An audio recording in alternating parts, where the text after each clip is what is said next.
Viewers আসসালামু আলাইকুম। গুপ্তবিদ্যার সন্ধান ইউটিউব চ্যানেলে সবাইকে সুস্বাগতম। কোরআন সত্য এবং কোরআন জিন্দা। সূরা আরাফ। যে ব্যক্তি পড়তে এই সূরাটি নিয়মিত পাঠ করবে, কিয়ামতের দিন পাঠকের হাত হযরত আদম আলাইহিস সালামের হাতের মধ্যে থাকিবে। এ সূরার নিম্নতাবৃষ্টি সঙ্গে রাখিলে যাবতীয় বিপদ হইতে আল্লাহ পাক তাহাকে রক্ষা করিবেন।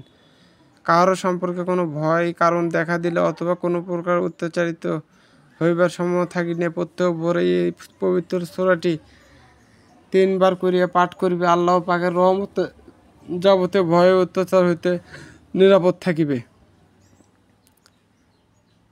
তাদেরকে বলে দেয় সূরা আরাফ। যে ব্যক্তি পড়তে এই সূরাটি নিয়মিত পাঠ করিবে, কিয়ামতের দিনে পাঠকের হাত হযরত আদম আলাইহিস সালামের হাতের মধ্যে থাকিবে। এই সূরার নিম্নতাবৃষ্টি সঙ্গে রাখিলে যাবতীয় বিপদ হইতে আল্লাহ পাক তাহাকে রক্ষা করিবেন। কাহারও সম্পর্কে কোনো ভয়ের কারণ দেখা দিলে অথবা কোনো প্রকার অত্যাচারিত হইবার সম্ভাবনা থাকিলে প্রত্যহ ভোরে এই পবিত্র সূরাটি 3 বার করিয়া পাঠ করিবে। আল্লাহ পাকের রহমতে যাবতীয় ভয় অত্যাচার হইতে নিরাপদ থাকিতে পারিবে।